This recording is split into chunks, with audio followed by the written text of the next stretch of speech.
Hello, this is David Rovix with another episode of Discussions with David.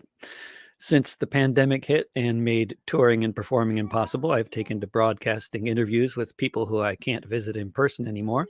They're live streamed most weekdays at 10 a.m. Pacific, 1 p.m. Eastern, 6 p.m. GMT on various platforms, including the Facebook pages of Popular Resistance and KBOO Community Radio here in Portland, Oregon.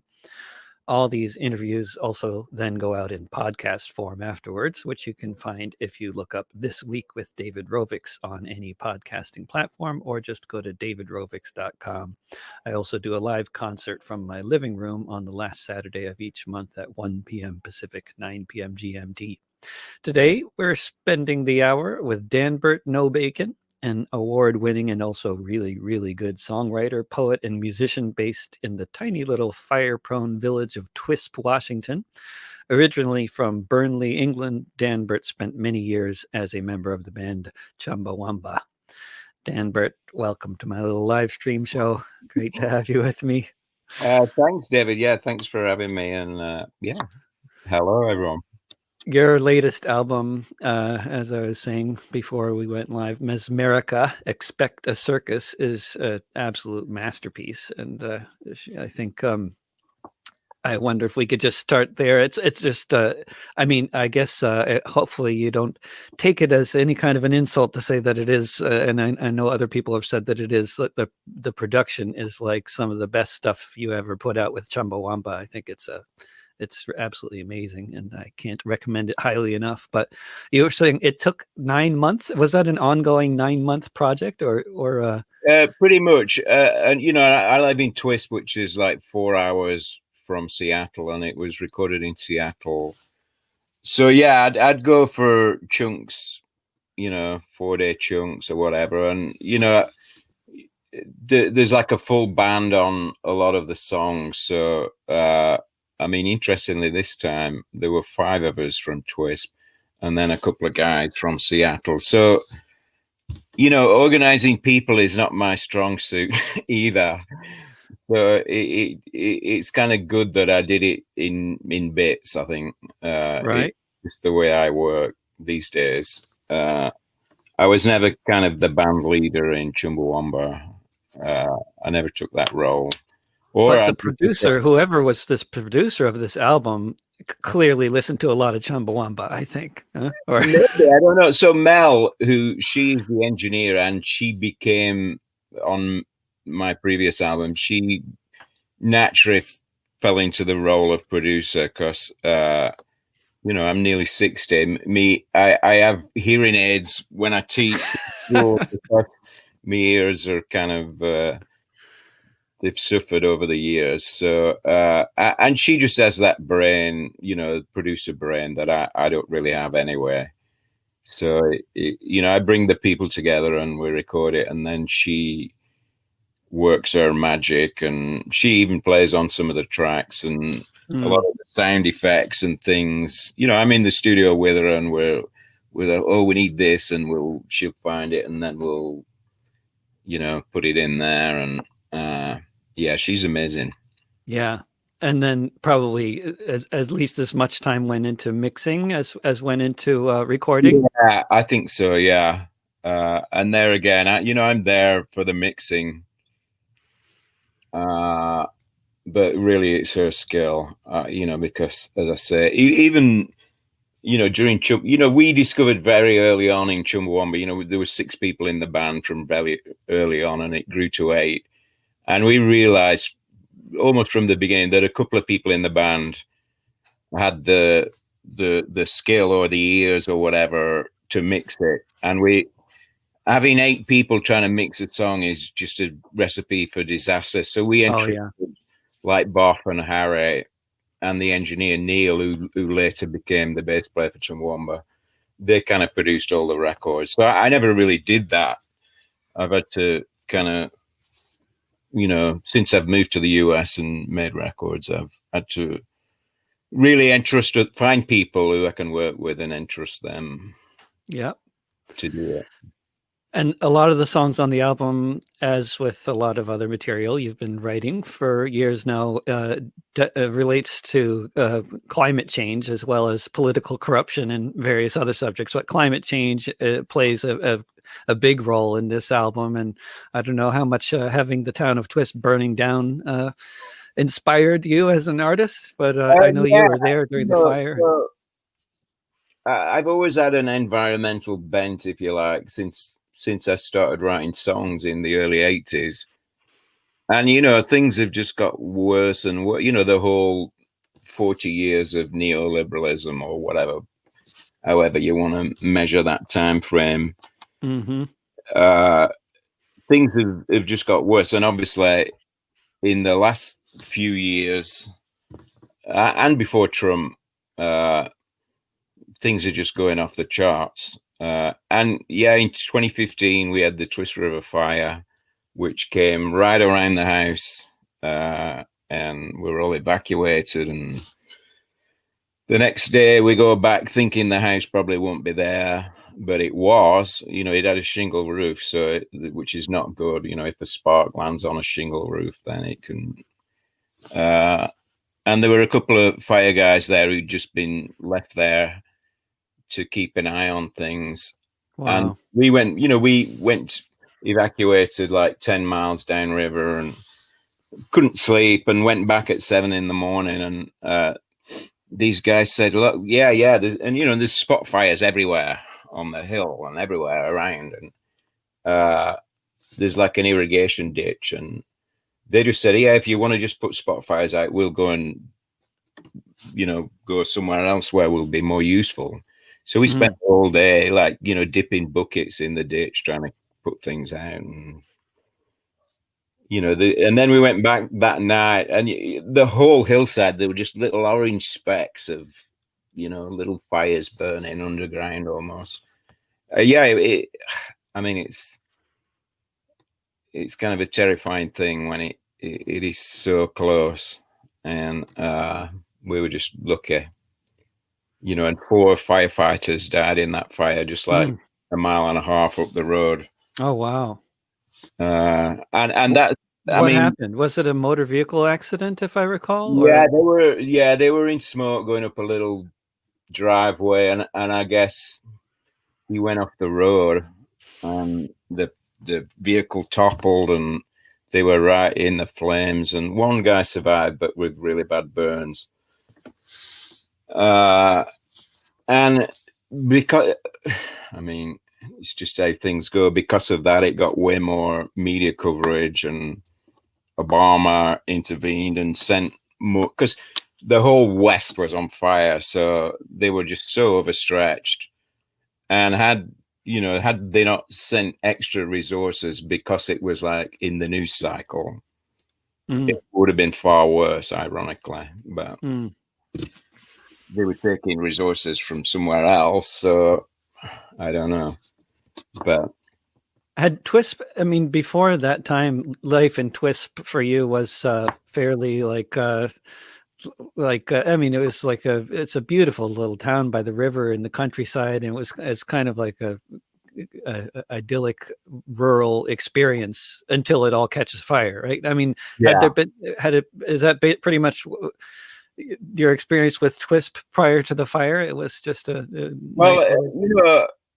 we moved there in 2007, and gradually over the first few years, summertime, sometimes it'll get smoky, and that's but usually the fires were further away, and often in BC in Canada. But in the previous year, 2014, they had the Carlton Complex fire. Carlton's just the next town down from Twist, 11 miles down the road. And that was the biggest fire in Washington state history at the time. It's since been eclipsed. But, and basically, there was a lightning storm and 4 fires, and there was 100-degree temperatures and strong winds. And these 4 fires joined up. And it, the whole, lots of, I don't think anybody, maybe a guy died from a heart attack trying to fight the fire on his property.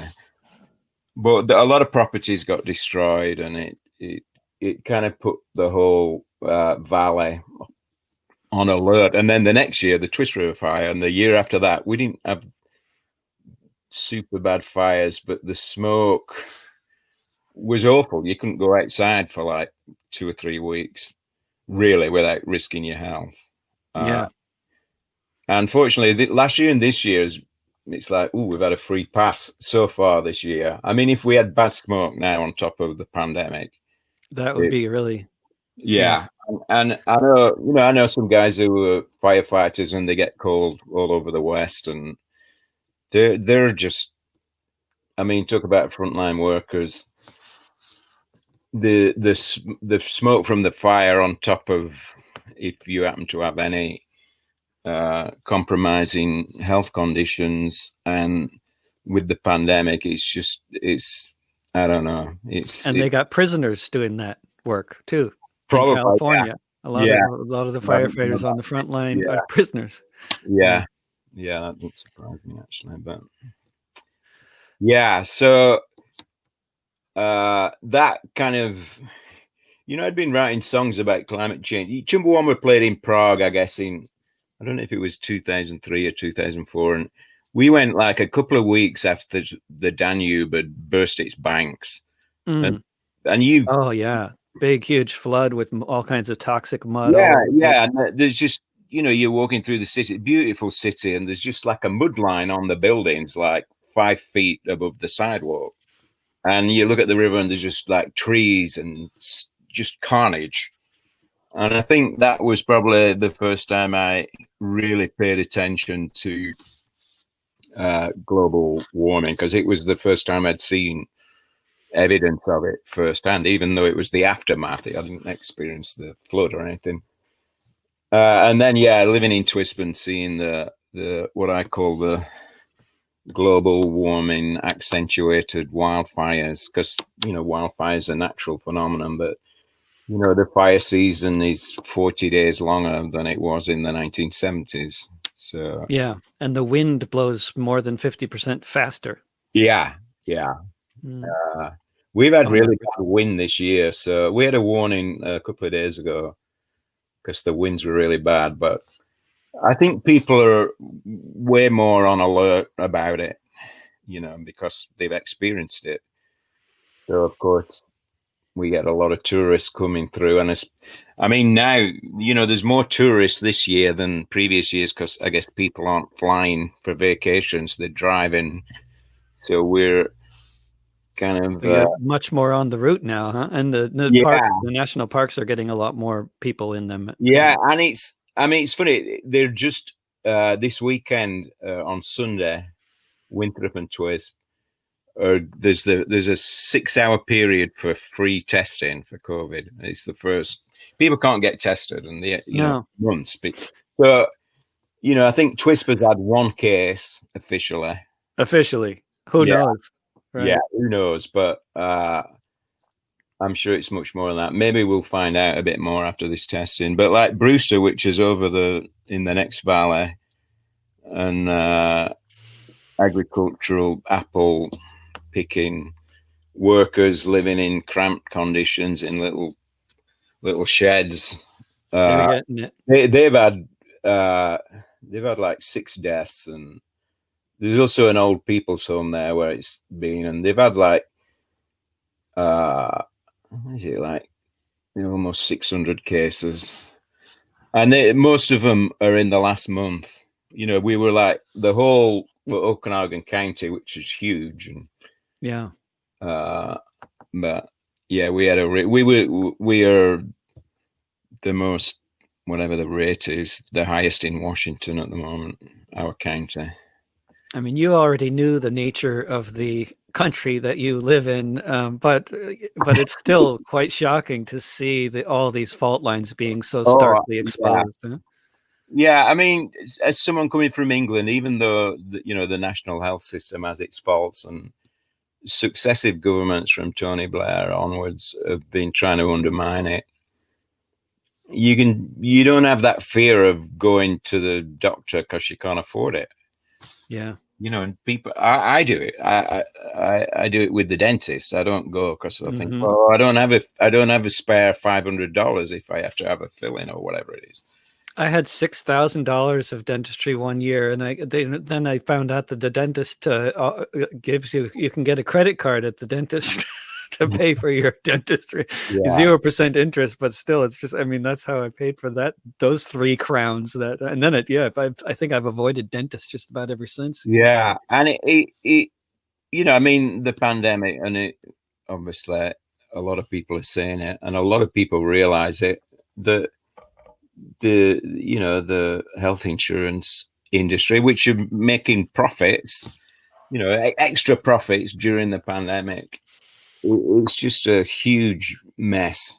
And it's the best argument for Medicare for all, but of course most of the politicians who have big donors, often from the health insurance industry, are not interested in losing their money making machine.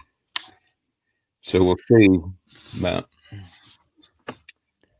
with the changing the subject somewhat, with the movement that's been going on the streets around the U.S. in Portland and Minneapolis and all over the place lately, I mean, there's a lot of I'm reminded of many sort of things, historical, moments in history. But one of the things that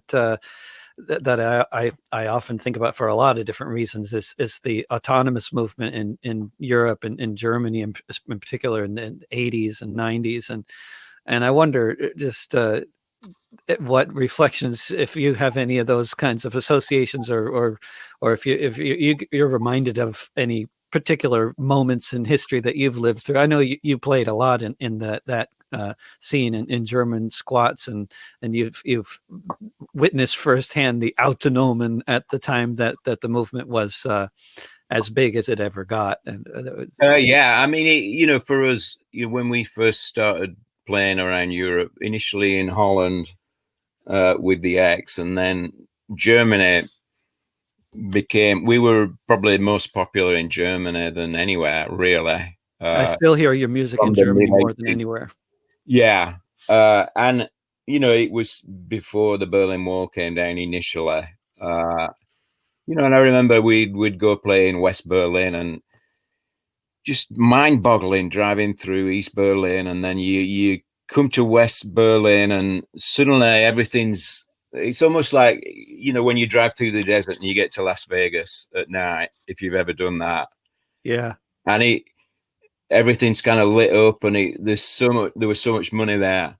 Even the main brand of cigarettes was called West. It was all propaganda for capitalism. And so we'd go and play, and the most inspiring thing, we're playing in German squats, and the anti-fascist movement there was just so inspiring to us, because here's this country that was responsible in for Nazis and the whole Second World War and everything, and here we are, like 2 generations later, and the youth, or some of the youth, are very organized and informed, and aware that this is kind of like a really important thing to keep on top of. Like we had a tour manager, and he's like, and he was called Dolph, which is short for Adolf, obviously. And wow. And he was quite open. My granddad is still alive. He was in the SS, and he still believes it all. And so it was inspirational, and kind of a joy, really, to be able to play in that scene, and still here we are, 40 years later, or 35 years later, I guess. You certainly can't say things have improved. No, well, it just, I guess it kind of makes me think, Yeah, because we became politicized, during Thatcher and Reagan, and the real start of like the neoliberal project. And I won't And say, now we got Trump and Johnson. yeah, I won't say it. I mean, there's a lot of inspiration in. I mean, the protests in the US, and around the world, it's amazing during a pandemic that people, even in Right. Twist, we had a handful of Twisp and Winthrop, a handful of Black Lives Matter protests for a short period of time, and there was Blue Lives Matter protests, and we were kind of protesting the Blue Lives Matter protests. In Twisp. Yeah. How many cops are there in Twisp? More than one? There's two, I think, and then the state patrol guys go. And I know the main cop. I know him. His son was in my drama class at school, and and his wife organized the Blue Lives Matter protests, and there was some dialogue. Some of our people want to, and everybody kind of knows each other a little bit.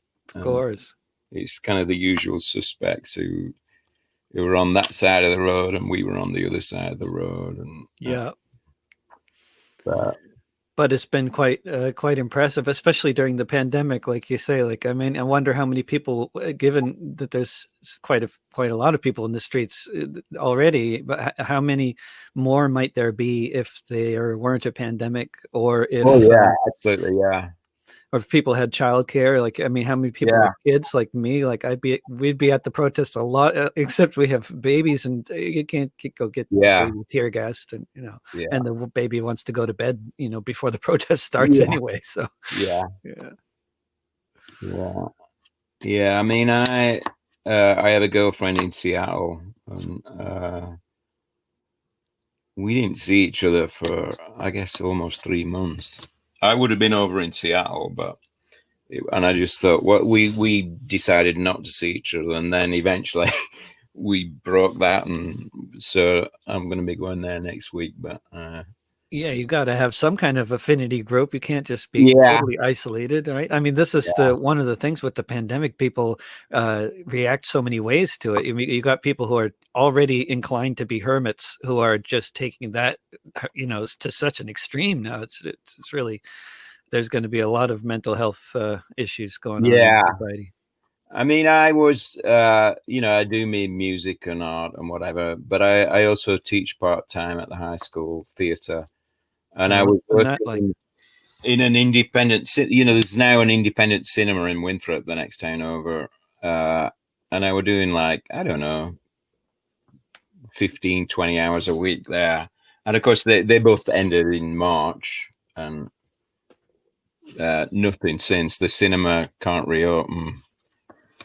They tried to reopen. They had this plan. Oh, well, if we have alternates, gap in between everybody. But they wouldn't break even if it's only half full.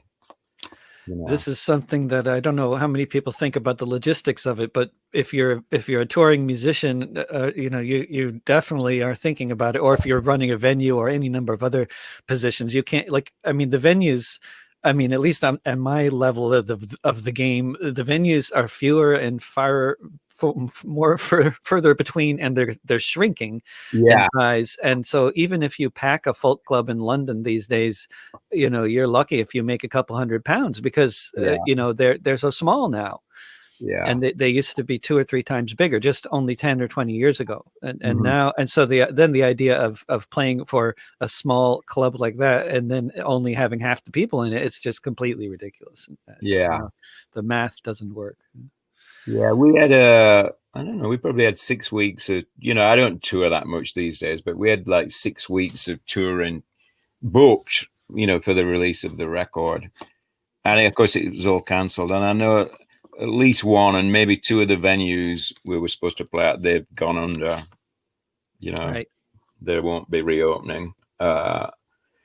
Have you been doing much online as far as live streaming goes? Or I've done a few things. And I mean, I enjoy doing it, and I get the adrenaline from doing it. But obviously, you don't have the thing that makes it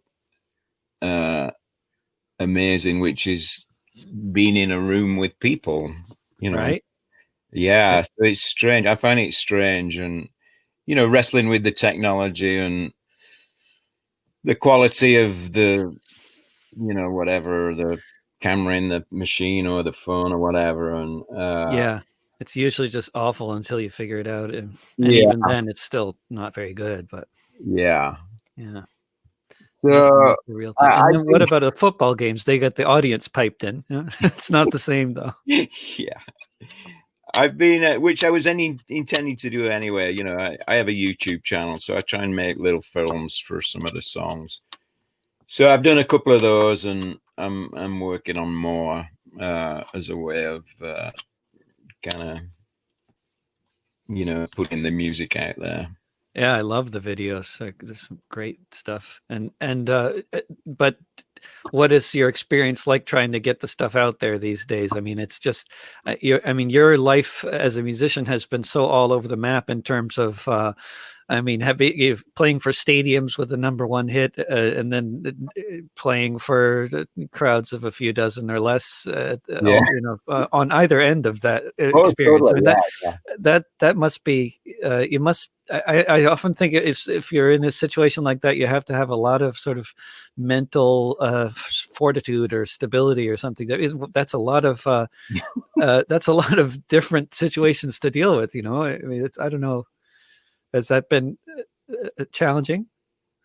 Uh, I mean, a little bit, but I think, with Chumbawamba, we didn't have that huge exposure. We just gradually built it up over the years. We built up a following, and then suddenly we're catapulted into this world of the mainstream, which was more about radio and TV than playing live. The record company, oh, well, if you're on a radio show, you're getting X more audience. If you're on a TV show, it goes through the seal, and that's how you sell loads of records. That's how corporations sell records. Uh, uh, so, but obviously, we did play some huge shows, and then some of the very earliest. I think the most very earliest show where there was like 4 people more people on stage than in the audience. So we Oh were my God. on that, and now coming out the other side, we play shows where there's like 20 people. You know, we did before the pandemic. But it's there's something in me. I don't know. I've been doing it since my late teens, and even if there's only a handful of people, there's still that feeling of I don't know if it's adrenaline or excitement, or to be playing live in front of people and seeing people respond. It might sound like a cliche, but it really doesn't matter if it's 4 people or 400. I know it's different with 400 if there's like a whole room, or 4,000, and of course the bigger it gets, the more you lose the personal contact. But if the room is full, it's nice. Right? If you're playing for 4 people, it's nice if it's in a very small living room. Yeah, no, I agree, and the feeling when you're on stage and it is 4 people. You kind of have to work harder or something, and that has its own reward. But yeah, it is full. So that putting that in the context of the pandemic, I and doing theatre like with the high school and live music and live theatre, they're going to be the last things that come back if they're in buildings, inside, and I don't foresee it coming back this winter. I don't. No. The way things are in the US. And then another thing is, even at whatever point live performance in packed rooms comes back, which I have no idea when or if that'll happen. But I mean, if there's going to be a vaccine that works and gets distributed everywhere, and if there's not another pandemic, then okay, maybe things go back to normal in terms of venues. But then, like in terms of like for musicians and such, we haven't been. I mean, you put this new album out in CD form. You put out a double CD, but Personally, I stopped putting out CDs years ago because nobody was buying them. But it's still that's another aspect of this whole collapsing industry we're in, which is kind of interesting. But I think, I mean, I just think about it in terms of like, I want to put out another album with lots of musicians and it's that kind of thing. It's a wonderful thing to do, but the idea of how to do that or what to do with it afterwards is it used to be you could put in a lot of time and money into putting an album out, and then you're gonna make it back touring and selling CDs. But that's well, we were talking about this before we went on air, but I'm lucky. I'm one of the only working artists I know who gets royalty checks, other than my bandmates in Chumbawamba, and 98% of it is from the one song. We had 11 studio albums. I've done like 5 albums, and I get the royalty statements, and you see, whether it's from YouTube or Spotify or whatever, 0.001 cents for a play of one of my songs from, the albums I've done after Chumbawamba. And, I don't know how many songs that, there's like 300 songs that I'm attached to. And that one song is like 98% of it around the world. Yeah. Let that be a lesson for people. And we're still, attached to EMI Publishing, a corporation, and they collect the money. Yeah.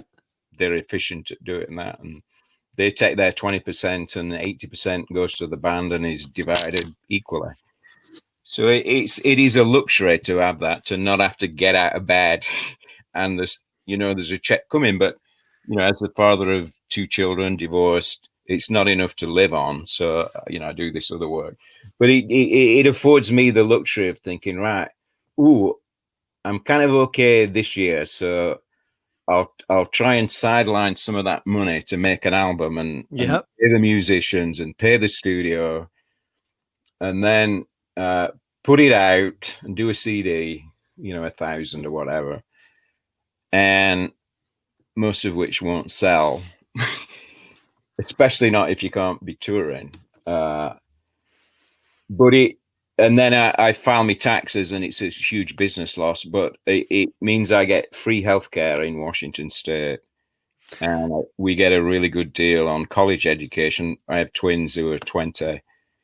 It keeps you in poverty, so that way you can take advantage of some of this. In the 1980s, Chumbawamba was born out of this in the 1980s in England, and they called it the poverty trap. It's where you get a little bit of money coming in from the state or whatever, or not, or you can eke out a living by working, but you can never escape it.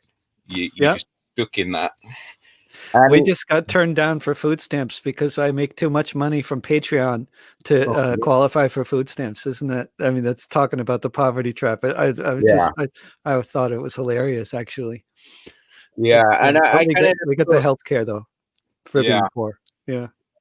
I never thought, having been through that, and then, Chumbawamba, and after 15 years, we started making a bit of a living from playing live, and then we had the huge album and the huge song. You kind of think you won't end up back in that poverty trap, but here we are. And I've been getting unemployment. I'm the 600, but that's gone now. So I had to move last year, so my rent doubled instantly. I had a really good deal, a really cheap place for a few years, 7 years, but now I'm closer to 10, and it's beautiful, and people still think I'm getting a good deal, $900 a month. Isn't that maddening when people are like, "Oh, it's such a good deal," and like, but just a few years ago it was half that, and you guys weren't here. It's very much the same story here. But as a musician, you're supposed to, if you're pursuing success and all that, you're supposed to move to somewhere like Los Angeles or New York City. But you moved from Leeds to Twisp. So well, I mean, in England, you're supposed to move to London, or Leeds, 200 miles north, and we never wanted to do it, and we, most of the Chumbawamba guys still live in Leeds. And you could get a train from Leeds to London. You'd be there in 2.5 hours if the trains were running on time. But yeah, I mean, I get it's funny. Like Seattle, one of the music centers of the world, allegedly. And I go there and I get the Stranger and I open it up and it's just full of bands I've never heard of because I'm not really connected that well. I mean, there are certain genres. I do have certain contacts in Seattle and musicians, but there's so much. And it's the same, you put a CD out and so many people are doing it, and it's so relatively easy to do now, but it's still the same old problem. How do you actually register on the radar that you're playing a show or that you have a CD? Yeah. And that seems a lot more difficult. I mean, when we did it was pre-internet and pre-cell phone. So it was like, yeah, you put a record out and go and tour it, and you build up a following. And we did over 15 years, we did it part-time and then gradually all gave up our jobs and school and did it as a job and made a living from it, And much of the living at that time would have been from actually selling records while you're doing gigs, selling right? records and t-shirts on tour. It wasn't until I don't think like the maybe the Anarchy. We'd make a record and it'd just about break even or make enough to record the next record, Mm-hmm. and we'd put it back into the next record, and that every record it kind of just increased that little bit, and it wasn't until we were like doing it full time that we sold enough records to actually get a check from the record company. I think the first check we got, it was like 12,000 quid, and we couldn't believe it. We were just like, oh my goodness, this is like, real money between 8 people. between 8 people, yeah. Well, you'd earn in a month working in a restaurant or something. Yeah. Back then. But making the minimum wage as a musician feels like such an accomplishment. Yeah. Well, we are you're tuned to Discussions with David, which goes out live most weekdays at 10 a.m. Pacific, 1 p.m. Eastern, 6 p.m. GMT on the Facebook pages of Popular Resistance, KBOO Community Radio, and elsewhere. You can find it in podcast form if you look for This Week with David Rovics on any podcasting platform, as well as at patreon.com/David Rovics and at davidrovics.com. When you look around at this situation that we're in here on planet Earth, and in particular in the U.S., do you have any wild predictions for the future over the next few months in terms of just anything? You think there's going to be an election in November? I know you're as much of a news junkie as me, so give me some thoughts on that. Okay, so I have this idea, which is not my idea, but we can't predict. Something like, for instance, something will happen and none of us on the left or the intelligence agencies whose job it is to predict these things, nobody's going to see where it's coming from. And the Black Lives Matter protest is an absolute example of that. In a pandemic, suddenly this wave of protest, I was kind of thinking when, because the record was finished before the pandemic and before the protests. And so, as you mentioned, it was there's a huge focus on global warming and the capitalist machinery behind that, and the media machine behind that. And my sort of prediction pre-pandemic was, based on the evidence on the ground of the climate movement, the youth climate movement and increasing presence on the streets of climate protesters. And of course, originally the record was supposed to come out on Earth Day in April, the 50th Earth Day, and of course the pandemic hit and there were no Earth Day protests other than online protests. So I completely didn't take the word of scientists who've been predicting pandemics for years. That wasn't kind of in my calculus. So I think, there will be more, and they're not spontaneous in the strict sense, because there's this whole undercurrent of popular discontent brewing. There'll be more huge protests, and we won't initially be able to pinpoint where they will start or what will spark them. But I think that is, there's going to be more of that. Like in terms of more protests, like when the unemployment money ran out at the end of July, and then there are basically what they're describing as riots and looting in Chicago just afterwards, which of course there's also another police-involved shooting, which happens like every night in Chicago. Yeah. But it may not be coincidental that the unemployment money just ran out. Yeah. And, yesterday or whatever, Trump basically admitting he's trying to shut the post office down. Right? So he's admitting we're going to steal the election by shutting down the post office. It's quite an admission. So I do think, and the whole thing in Portland, I mean, you're in Portland, and the secret police in Portland, and basically there as a political ploy to try and stir up support for his re-election, using the old nugget of being hard on crime, or even when there's no crime there, barely.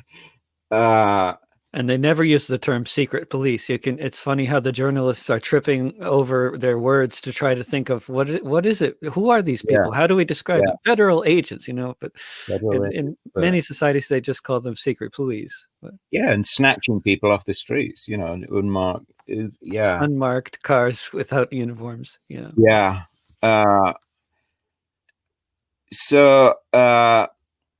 And I guess the Berlin Wall, the CIA, whose job it was to try and promote the downfall of the Soviet Union, they'd no idea. Because they don't get it. They don't get, the concept of protest from below. I mean, I think that is our only hope, protest from below. And Bernie said that. He said, even if I get elected, we're still going to need to be in the streets, because that's where real change happens. Bernie Sanders, yeah. Mm-hmm. Yeah. Did you ever tour in the GDR or in Eastern Europe before the wall came down? No, really, no. We actually went on a day visa from West Berlin into East Berlin. You could buy a certain amount of East European currency and go in and just wander around for a day. And interesting, we show up there in the morning, and half the people got refused because they had one of our pamphlets from the show the night before. We always had pamphlets. We'd try and translate the lyrics or whatever was on our radar at the time, and it was something about Ireland and the IRA or something. So half of us got in. I got in, and half of us didn't. But the X from Holland, they did shows, which were illegal in Eastern Europe, underground. I mean, for us, it was, but once it opened up, we played there a lot. And it was amazing how many people knew us. We couldn't believe it. And how had they heard you? Just people passing around. The Iron Curtain, the Berlin Wall, don't stop radio waves, for one. So people in East Germany or Eastern Europe, former East, and the currency of musical recording was the cassette. So the first show we ever played in Poland, in Poznan, we roll up there and go into there's people on the streets waiting for us to arrive for the sound check, and which had never happened. And we go in, and there's literally 10 or 15 t-shirt cassette stalls selling our music and t-shirts, homemade t-shirts, Chumbawamba t-shirts, for like a tenth of what we would have. We didn't even get our stuff out of the van. We thought, okay, fair play, and we knew the West German tour guy says, look, I can get you shows in Eastern Germany and Poland, and you won't make any money, but you'll have a really good time. So we're like, yes. And the West German shows paid for it anyway. Right. We still got paid. And it was kind of amazing in that way. And yeah, it's that idea. And it's funny, at the high school, Tom Stoppard wrote a play called Rock and Roll. And it's all about it's partly set in Cambridge, partly in Prague. And one of the big themes is, music travels. You can't stop radio waves and ideas. So that were kind of very nice. We had to have a class explaining what the core was, because our a class explaining what the Cold War was and what the Iron Curtain was for our students, because they don't learn that in history in high school.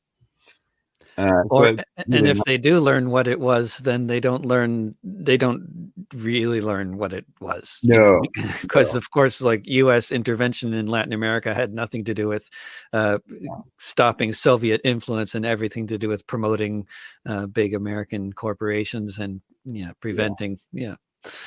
There's other reasons to prevent socialism, not because it's causing people to be unfree, but because it's not as profitable as capitalism for the capitalists. Yeah. Did you tour in Latin America? No. Uh-huh. We were supposed to.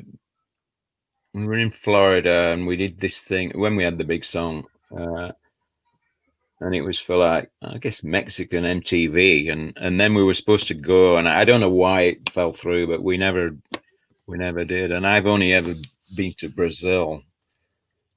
I don't know why I haven't been there more, because there are those language barriers. I mean, I tend to get to places where people speak English. I imagine that's most of your touring has been in places where people speak English either as a first or second language. I mean, I guess we played nearly everywhere in Western Europe and then Eastern Europe and parts of former Soviet Union and Japan. But there'd always be somebody who was like our interpreter. If there'd always be some local person who could speak English. And especially in Japan.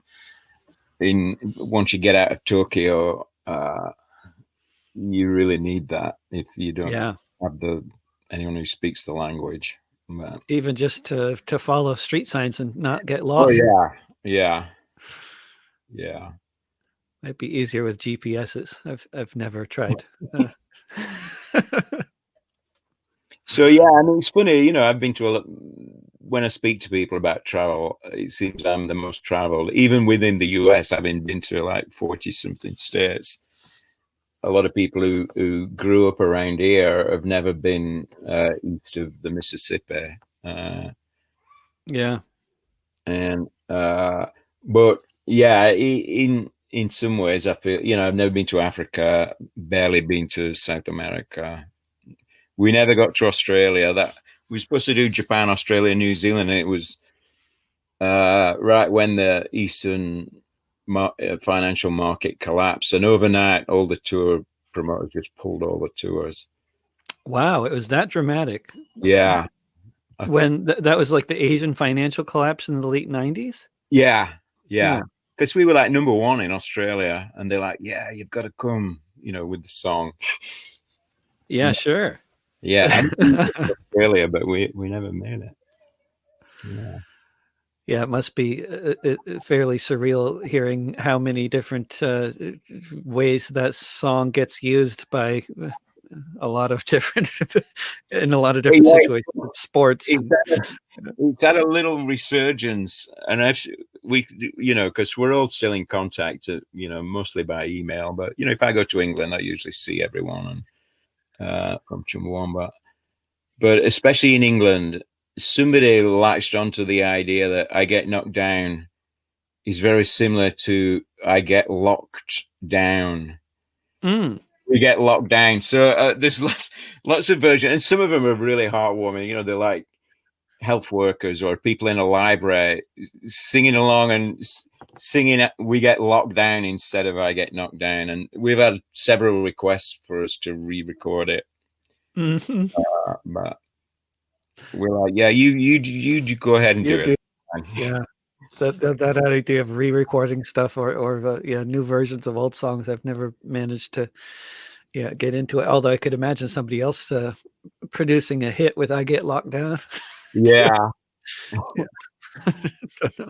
There's some on YouTube where I guess they're kind of what you'd call YouTube hits, where they have some guy in South Africa and it's like him and his partner and they're in lockdown and she's making banana bread and he changed all the lyrics, but it is brings a smile to the face a little. Is that a daily occurrence for you, getting up in the morning and having some random message somewhere from somebody related to a song that you wrote 20, 30 years ago? I wouldn't say daily, but maybe weekly or bi-weekly. Yeah, there's always something. And, I mean, like I mentioned, the royalties, there's still demand for that song, movies or whatever it is, or, oh, I'm doing a student film, can I use it? Or TV, and it's still, so there's still like an email conversation quite regularly about the latest request. And who to let use it and that sort of thing. Yeah. And, we had this whole history when it was like total, we were in the mainstream, that the first time was in Italy and we're on tour, and I think it was late 97. So it was like really at the start of it. And the record company guy comes in, oh, this is a request from Renault. They want to use it for an advert. And we're like, no way, corporation, cars, bad, no way. And then somebody said, well, what if we, took the money and gave it away? And we're like, oh, and so the venue we were playing in Milan, this ancient, well, not ancient, but this old squat, which had been going for 20 years, and they had this pirate radio station. And we said, look, if we did this advert, and it was just in Italy, so in advertising terms, it was relatively small. I think about probably like $20,000. And if we did this advert and gave you, because the publishing company take the cut and everyone takes the cut, so really it's about 15,000. If we gave you $15,000 and you know where it was coming from, it's coming from Renault via us, would you accept it? And they're like, yeah, that'll keep us going for like 10 years. So we did it. We did that a few times, and they got a little bit bigger. But I guess the reason bands don't do that, most of them, they just want to keep the money. But even if you have that aspiration, oh, we'll give the money, you still have to have the money in the bank to be able to do it, because the money from the advert's not going to come for like 12 months via the publishing company. So we could do that for a couple of years, and we did it, and we gave away significant chunks of money to worthy causes, and they weren't 501c charities, so we couldn't write it off as tax or whatever. They were like, oh no, so you lost money giving it away. Wow, probably lost more. Yeah, I mean, like, yeah, corporations do that all the time, give money away, but they claim it back somehow by giving it to conservative think tanks who are charities. But yeah. Do you have any particular plans for when or if things go back to some kind of normal? I don't know. I mean, obviously, the guy who I had shows booked in Canada, the Midwest, and the East Coast, and he's going, yeah, people still want you to come whenever it's safe. So hopefully I'll do that, and as I get older, do I still want to be doing this, sleeping on people's floors? And when I do it, I love it. So it's more the procrastination, the actually organizing to get there. But once I'm there, so I think I'll probably, and as I said, there's something in me that even if I'm just playing in the local pub, it's that wants me to perform in front of people. So I do hope, there is some return to that. The worst case scenario would be this carries on for a couple of years, and then, as scientists predict, there'll be just some completely new virus pandemic. And it's just the way the world is, the way we suck the environment, sucking it dry, and the capitalist way of producing food and selling it. It's setting us up for more of the same. And maybe we'll get a break. Maybe we'll get a break before the next one, and we'll be more ready. I mean, the thing that strikes me about this, the whole mask thing. When we first went to Japan, I guess in 1989 or whatever, you notice the things that are different, and Japan was as different as anywhere we'd been, outside of Western Europe and Eastern Europe a little bit. And people wore masks, and we're asking the local guy, well, why are they wearing masks? Are they trying to protect themselves? No, they've got a cold and they don't want to give it to anybody else. And it's just part of Eastern culture. And here we have this ridiculous situation where it's become like a culture war about wearing a mask. And it's not even just in the U.S. too. I mean, they're having big protests in Germany too about, it's kind of this really bizarre. But it takes it's a particular American kind of quality in the U.S. with this. It's my right to not wear a mask kind of thing. Yeah, individualistic. I don't know why we I watch films remotely with my girlfriend Anita, and I don't know, and then we talk, and we got on about Sturgis for some reason. So we're looking up Sturgis, which is happening now. Yeah, and I don't know, they get 700,000 people coming through, and you look at the pictures and downtown Sturgis, and it's just bikes and people, and nobody's wearing a mask. And they have like a music festival, and Smash Mouth guys saying, "Oh yeah, it's all a big hoax. COVID's a big hoax." And you just think, "Oh my God, there's going to be a spike." And the local Sturgis people who obviously rely on it for their income, they had beforehand, 60% of people said we don't want it to happen this year, but the local council and obviously the vested interests are like, well, we can't block the roads, we can't stop people coming. And then 100,000 people come from all over the country to Sturgis, South Dakota, and then they ride their bikes home, and it's really going to be a very interesting fall. Yeah. So we'll see, but and the whole school thing. I mean, what's that going to be like for you and your kids in the fall? I mean, what about teaching? I don't want to teach. I don't. I don't have a teaching certificate. I'm not officially a teacher. I'm a drama coach. So I just get like a stipend. They don't hardly pay me, but so I'm not as tied to it. I don't depend on it for my living. So I'm not tied to it as some of my colleague teachers are. Right. And I haven't been in the discussion. I wasn't invited to the discussion process. And they put this plan out. Oh, it's going to be, you can choose to just do it from home if you want, or you can go 2 days a week, or, you can do a mixture or whatever.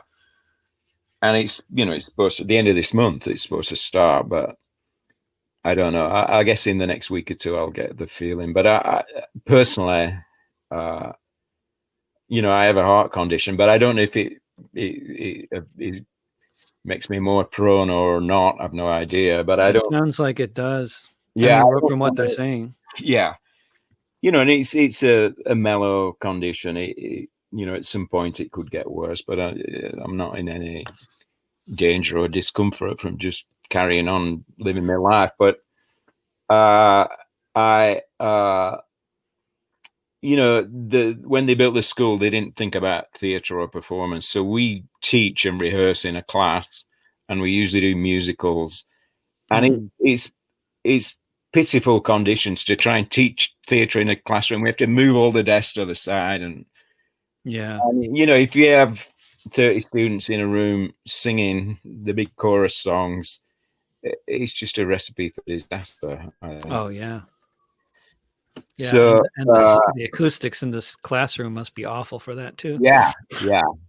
I mean, the only plus side of that, we actually get to go and perform in the local community theatre, so a proper theatre space.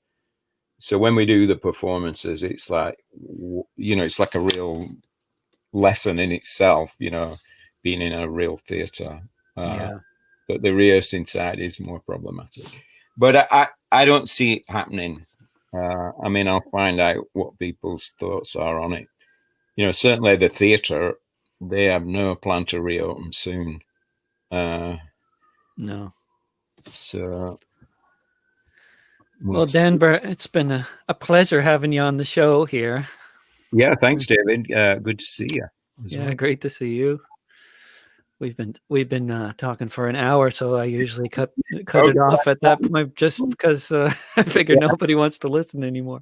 But it's just that you give me free rein to just ramble on in whatever.